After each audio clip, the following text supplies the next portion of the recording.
বাণিজ্য মন্ত্রণালয়কে আমরা মূলত আলটিমেটাম দিচ্ছি যে আগামী এক সপ্তাহের ভিতরে যদি বাংলাদেশের এই যে দ্রব্যমূল্যের পরিস্থিতি, এই দ্রব্যমূল্যের পরিস্থিতির নিয়ন্ত্রণে আপনারা জনগণের কাছে সন্তোষমূলক ব্যবস্থা গ্রহণ করতে না পারেন তাহলে আপনারা পদত্যাগ করবেন।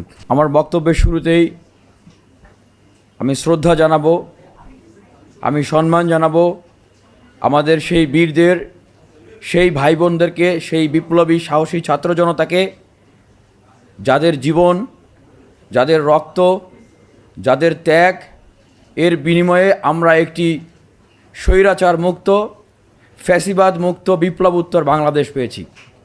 আমাদের আগে সবাইকে নিজেদেরকে শপথ করতে হবে যে এই নতুন বাংলাদেশে আমরা আর কোনো স্বজনপ্রীতি করব না, আমরা আর কোনো সিন্ডিকেট করব না, আমরা আর কোনো চাঁদাবাজি করব না, আমরা আর কোনো দখলবাজি করব না, আমরা অন্যায়ভাবে কারো মাথায় বাড়ি দিব না। এটি যদি আমরা মনে ধারণ করতে পারি, তারপরে যদি আমরা সংস্কার কার্যক্রমে নামি তাহলে সেটি সফল হবে। কিন্তু আমরা যদি নিজেরা এত বিপ্লব, এত রক্ত, এত জীবন, এত কান্না, এত বিভীষিকা, এত কিছুর পরেও যদি আমরা নিজেদের ভিতরে পরিবর্তন না নিয়ে আসতে পারি, তাহলে হয়তো সাময়িক কিছুদিনের জন্য আমরা স্বাধীনতা হয়তো উপভোগ করব, আবারও দেখা যাবে আমরা আগের মতোই একটি সিন্ডিকেটের কাছে সারা বাংলাদেশে আমরা আবদ্ধ হয়ে যাব। আমরা কি সেটি চাই? এ পর্যায়ে আমি এই ভোক্তা অধিদপ্তর এবং দ্রব্যমূল্যর যে নিয়ন্ত্রণ সেই বিষয়ে কিছু প্রস্তাবনা রাখতে চাই যে আমরা আসলে শিক্ষার্থীরা এই ভোক্তা অধিদপ্তরের সাথে আমরা আসলে কিভাবে কাজ করব, কিভাবে কাজ করতে পারি। নাম্বার 1 হচ্ছে বিপ্লবী ছাত্র জনতারা তারা টিম করে করে একদম শহর, নগর, বন্দর থেকে শুরু করে পাড়ায় মহল্লায় তারা বাজার মনিটরিং করবে। তবে এখানে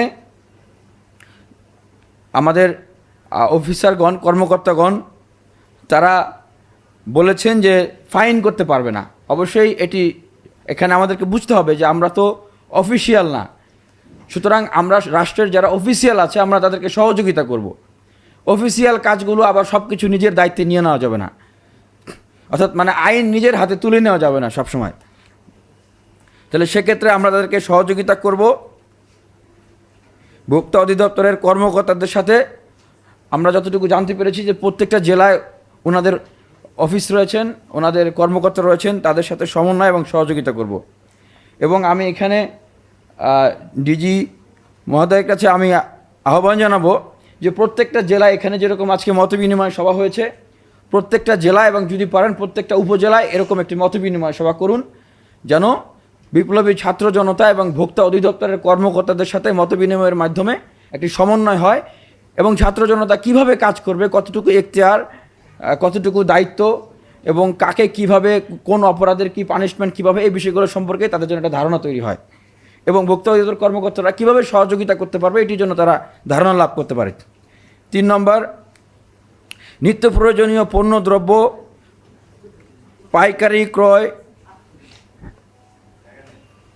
ক্রয়ের প্রত্যেকটা দোকানে রিসিট থাকতে হবে, প্রত্যেকটা দোকানেই রিসিট থাকতে হবে। এটি আমরা এখান থেকে বলে দিচ্ছি, যারা কাজ করছেন ছাত্র জনতা এবং ভোক্তা অধিদপ্তরের সাথে সমন্বয় করবেন যে নিত্য প্রয়োজনীয় পণ্য দ্রব্যের যে পাইকারি ক্রয়ের দোকানগুলো আছে প্রত্যেকটা দোকানে তাদের যে তারা কি মালামাল ক্রয় করছে, কত টাকা দিয়ে ক্রয় করছে, এটি রিসিট থাকতে হবে।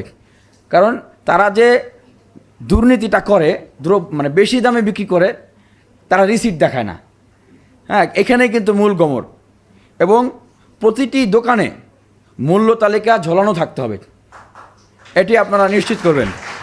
আজকের এই সভা থেকে আমি সরকারের অন্য সকল সেবা খাত যারা পরিচালনা করছেন, সাচিবিক দায়িত্বে আছেন, তাদের প্রতি আহ্বান জানাবো।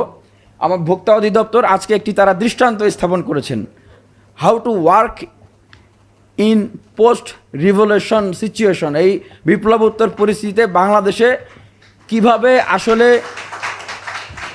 কাজ করবে, ফাংশন করবে, এটি তারা একটা দৃষ্টান্ত স্থাপন করেছেন।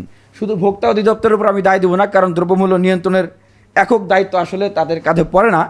বাণিজ্য মন্ত্রণালয়ের 13টা দপ্তর এবং সংস্থা রয়েছে।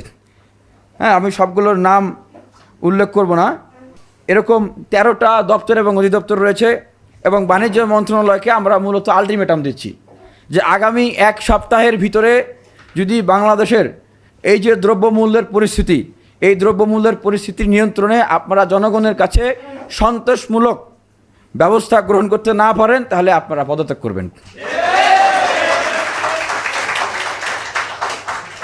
আমরা দেখেছি যে পার্টিগেট কেলেঙ্কারির দায় নিয়ে যুক্তরাজ্যের প্রধানমন্ত্রী বরিস জনসন পদত্যাগ করেছেন।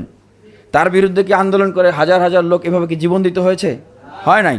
আমরা দেখেছি যে ডোনাল্ড ট্রাম্পের উপরে আক্রমণ হয়েছে, সেই দায় নিয়ে সিক্রেট সার্ভিসের প্রধান তিনি কিন্তু পদত্যাগ করেছেন। আমরা এটি বলতে চাই যে বিপ্লবোত্তর বাংলাদেশ একটি আদর্শ বাংলাদেশ হবে, সেখানে আমি হই বা আপনি হন, যেই হন, আমাদেরকে যে দায়িত্ব দেওয়া হবে বা যে দায়িত্ব আমরা নিব সেটি যদি যথাযথভাবে আমরা পালন করতে না পারি আমাদের সেই দায়িত্ব থেকে সরে আসা উচিত এবং যোগ্য মানুষদেরকে সেই জায়গাগুলোতে অবস্থান দেওয়া উচিত।